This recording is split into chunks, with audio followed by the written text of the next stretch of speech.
talk about getting lucky. It comes from this book, The Luck Factor, which was written by Dr. Richard Wiseman. And it's all about, he was trying to see, using scientific methodology, if he could determine is there some behavior or something genetic, what makes some people seem to have all the luck. And some people, it just seems as though nothing works for them, bad luck, their whole lives are bad luck. Career-wise, relationship-wise, financially, everything seems to go sour. They can't ever seem to get a break, while other people seem to have the beautiful life where everything falls into place so perfectly. It's irritating. We all know which group we're in, right? The strugglers.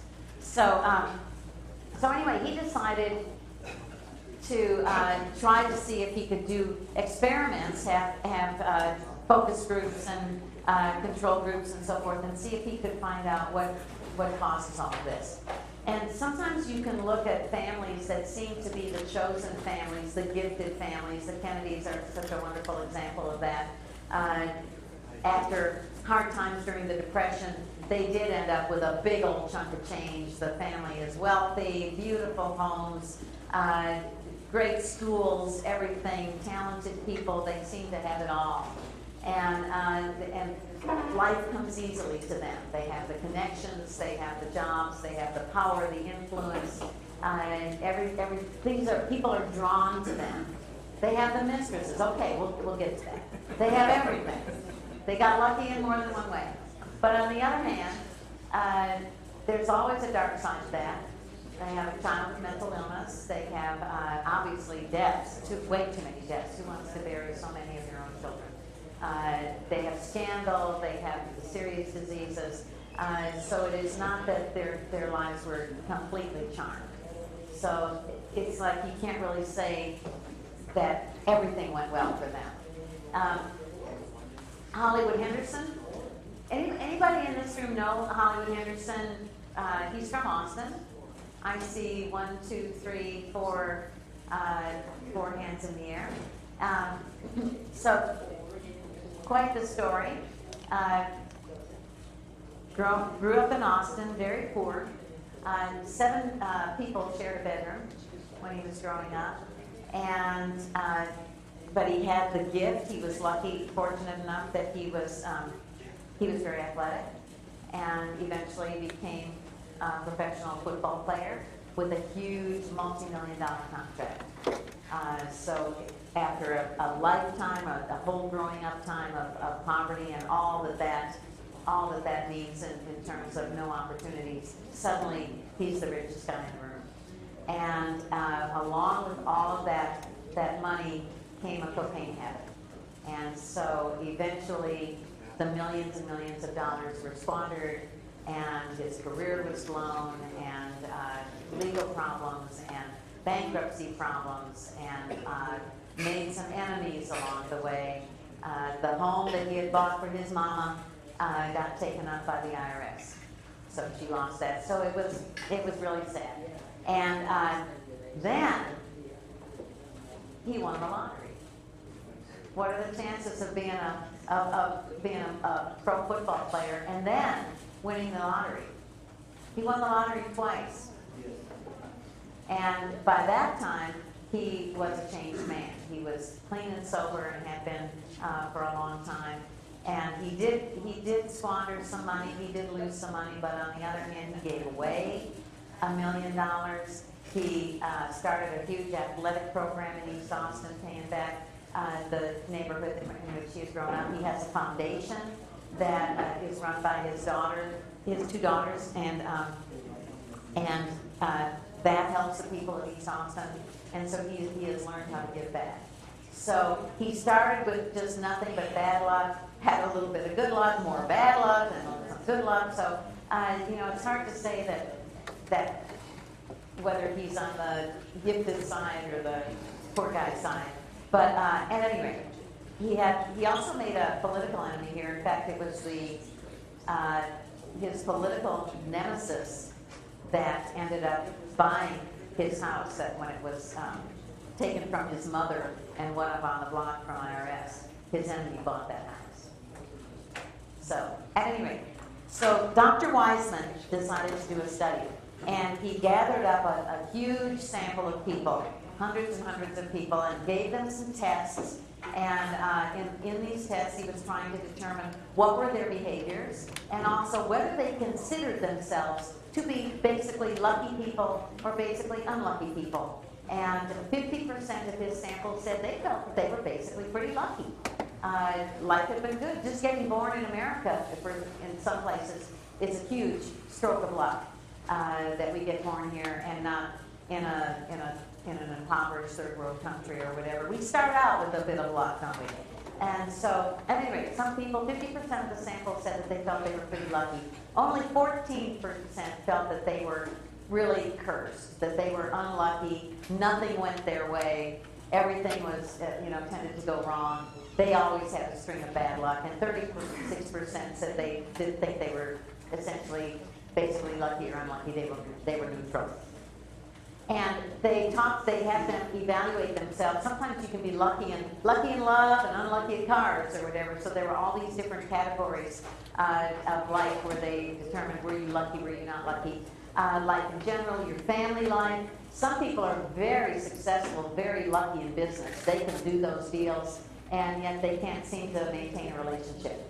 And so the personal life, finances, some people would consider somebody like me, who has career-wise, I'm not really marketable.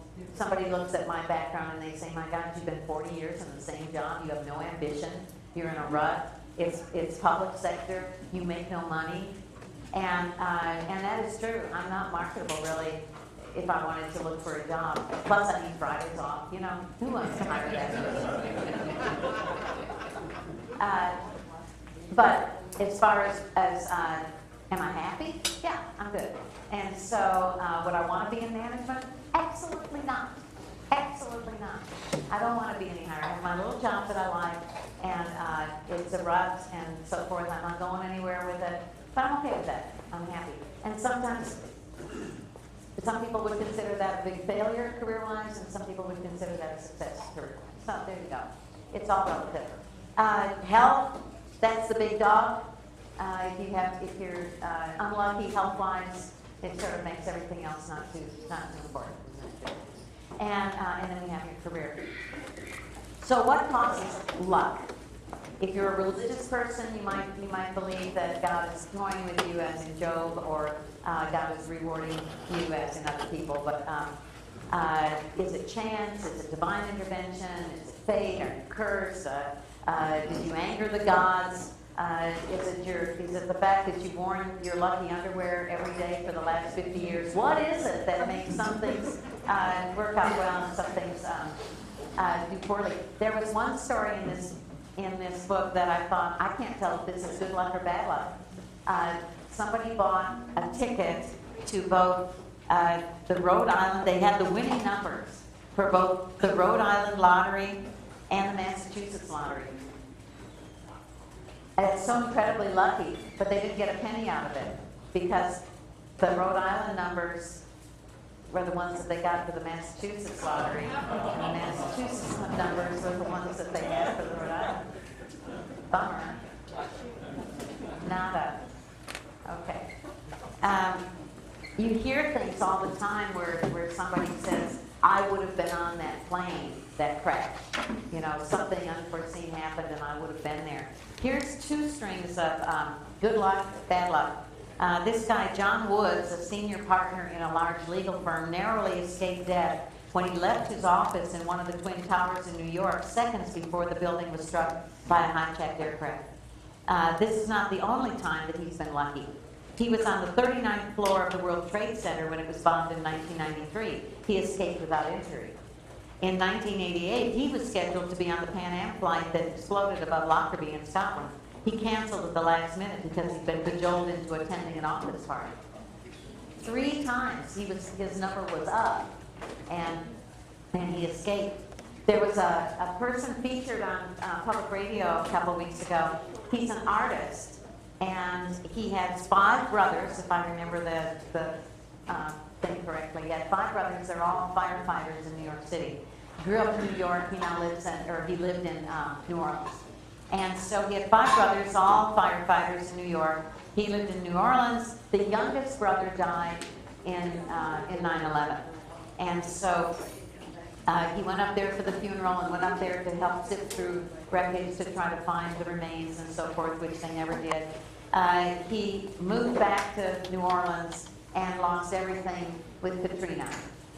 His home was destroyed, his studio was destroyed, he lost everything. Decided to move back up to New York where his family was, and so he did that. He reestablished himself, he got another house, got another studio going, which were, both of which were destroyed with Sandy. And so 3 times he'd been met with devastating disaster.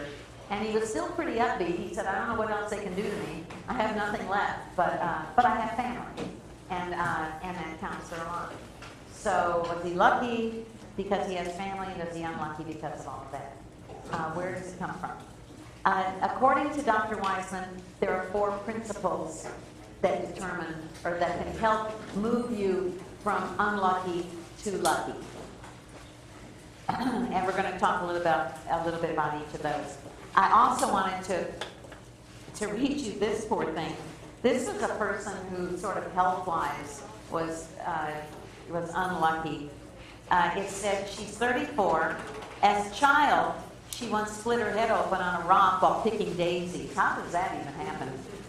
Picking flowers. She had to be rescued by firemen when she trapped her foot in a grid. She was hit on the head by a board that fell from the front of a building. Really? Her bad luck was not confined only to her younger years. As an adult, she is unlucky in love. She once arranged to meet a man on a blind date, but he had a motorcycle accident on the way to their meeting and broke both of his legs.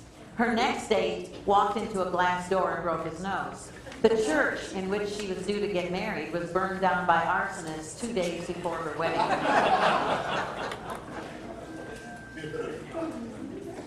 If you're looking for love, I would avoid her.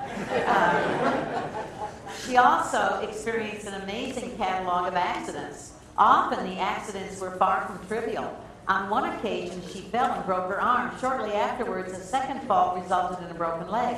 On her driving test, she crashed through a wall and then had to pay for the damages to the car as it had not been correctly insured.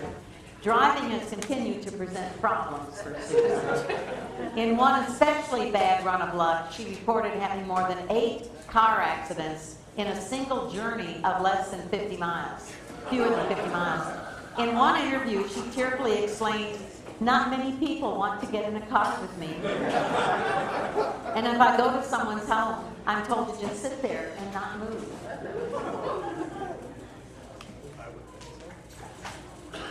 Bad luck.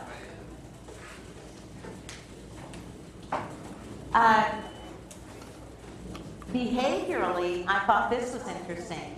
They evaluated people based on all kinds of body language and things as well. Lucky people smiled twice as much as the unlucky people. Of course, they had more to smile about, right? And they engaged in far more eye contact. Perhaps the biggest difference emerged when we looked at the degree to which they engaged in open or closed body language. Open body language, where you tended to make eye contact with people, smile, look at them, you're kind of open to conversation. That almost always made you seem more welcoming, more extroverted, and people reacted more positively towards you. Obviously, if your head is down, your earphones are on, you're not making eye contact, everybody gets that message very quickly. You're not interested in talking to somebody. I haven't had time to read this except to just look at the drawing. The Wall Street Journal ran an article that Ken just gave me about the best ways to network at a party. And it talks about if you're with a small group and everybody's laughing and talking, you don't want to be bothered by somebody not in that group interfering. But if you're kind of talking to somebody, but you're open to other people walking up and joining in that group, and when you go to networking meetings, you might think about that as well. talked about the same thing that TJ talked about in here as well, that if you're at a party where you're really supposed to be meeting people and enjoying each other and not promoting yourself, if you go to them with a big happy handshake and here's my business card and so forth, you're selling something. Nobody wants to talk to you. So there's all sorts of things. I'll read the article and we'll talk about that some more. One of the 4 principles is to maximize your chance opportunities. If you stay in your home, chances are you're not going to have a lot of bad luck, but you're not going to meet anybody either. So you have to sort of get out and do things.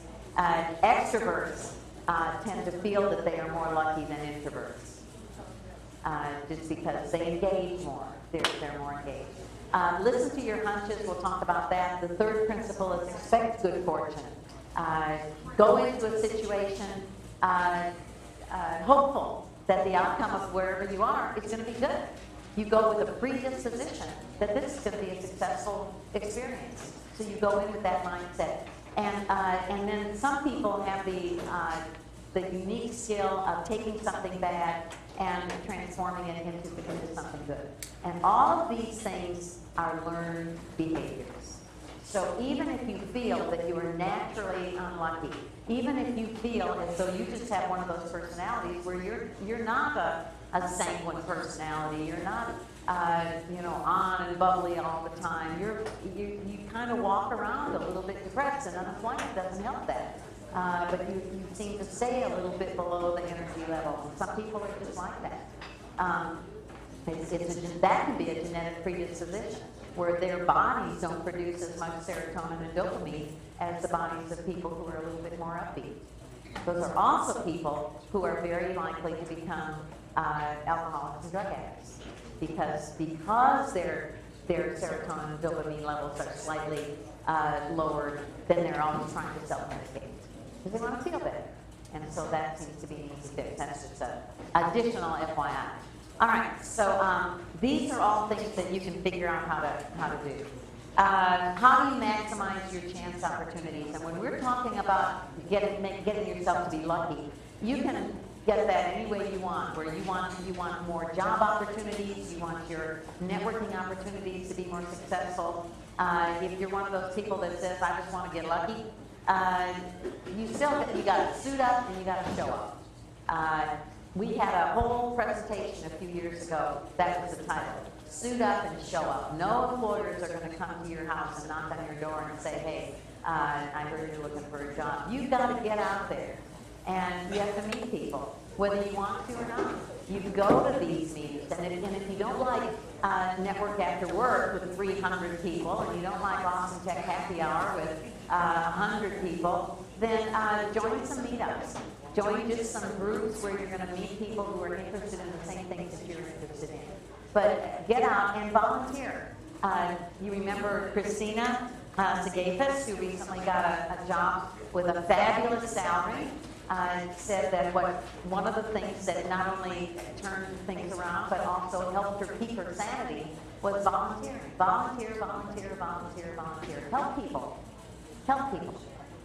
Get the emphasis off you. See what you can do to engage and help other people. But you're meeting people, you're having a positive experience, and people will want to help you. So get out, suit up, and show up. You know that people tend to hire people that they know much more frequently, much more readily than will they hire somebody whose resume is on a big stack on your desk. They want to know you. So go to mixers, go to happy hours, go to meetings, go to professional association meetings, volunteer for committees and boards, and try to volunteer in places where your professional skill set is also going to be utilized. Do something like Lady of Success or whatever, but you have to be in to win. Same thing goes with lottery tickets. These people who won the lottery, very rarely did they win the lottery with the single lottery ticket that they bought. They bought the hundreds of lottery tickets. They don't tell you that. They say this was the big winner. But they bought hundreds of lottery tickets. Hollywood Henderson bought $200 worth of lottery tickets every week when he had money. And so he was able to win twice. But the more you play, the better your chances are that you'll win. But you got to get out there and participate. And it works for job seeking, and it works for the lottery. Listen to your hunches. Gut instincts. My gut instincts are wrong a lot. I don't evaluate people very well. I just people have insulted me to my face. I don't pick up on it. I don't get it. But some people have really, really good radar, and they can pick up on people and situations. They're very good. And one of the things that it said was 20% of the people who consider themselves to be lucky meditate. And meditation is one of those things that helps you pay attention to your instincts. It helps you pay attention to your gut instincts. One of our people who now works for Hanger, she is the executive assistant for the CEO and the VP of HR. I'm not sure that those are the correct titles that they use, but those are the two people whom she supports. And she's been an executive assistant with lots of fabulous experience. She's wonderful. And before the Hanger job, she had another job working for the person who was considered the most ethical lobbyist in Austin. Of course, that doesn't make any sense, I know. But this was going to be a fabulous opportunity. She did so much research on this man, and everybody said, he's fabulous. I would give anything to work for him. He is so well respected. He was going to pay her a ton of money. She couldn't wait. She did so much research. She was really scared because she had turned down a job offer with the state in order to apply for this job with this lobbyist, and did so much research that she thought she was going to make a really smart decision. And she lasted at that job just a few months, and in spite of all her obvious skills and talents, she got fired. Not by the lobbyist, but by his partner, another attorney, a female, who apparently had liked her from the very beginning.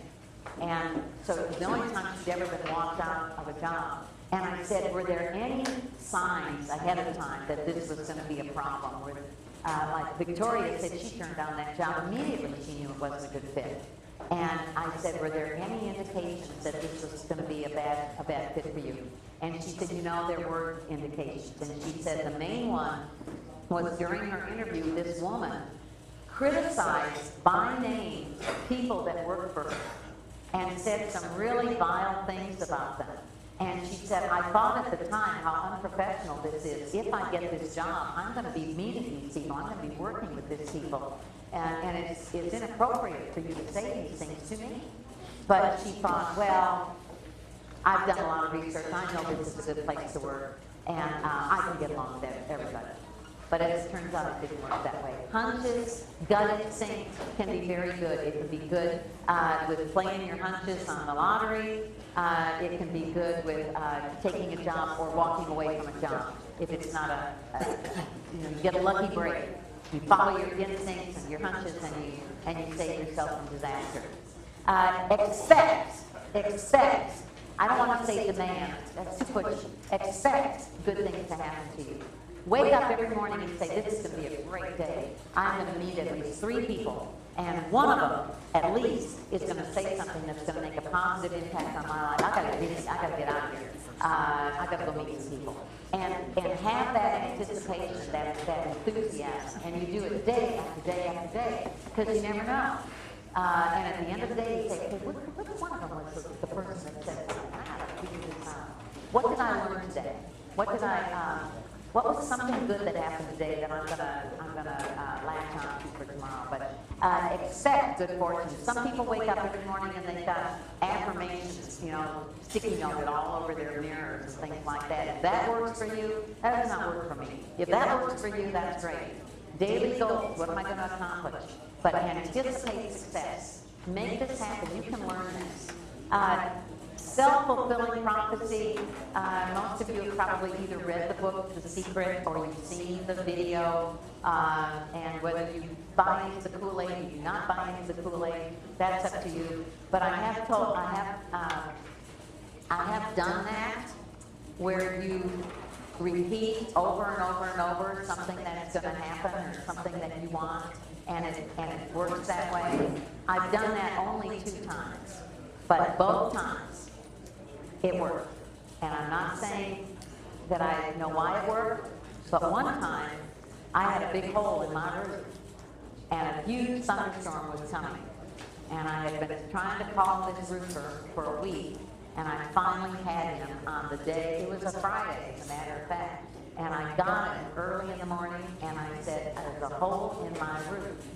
And he said, you know, all our crews are out. And I said, it's going to rain today. There is a hole in my roof.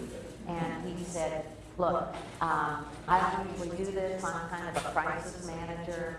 But I started out as a roofer. My son's here. He's home from college. He knows how to roof. Let me see if I can scrape up some folks, and we'll come to your house. And all the way to Lansford, I said, my living room will be dry as the desert. No water will come through that room. Those roofers are going to solve my problem. My living room will be dry as the desert. No water will penetrate my roof. I said that over and over and over for an hour. It came to pass. Those roofers were wearing trash bags, but they got my roof all patched up. I don't know. Body language, smile, smile, smile. One of the things they have in this book, they talk about how they have a luck school. I think they ought to have a get lucky school. I think they get more students.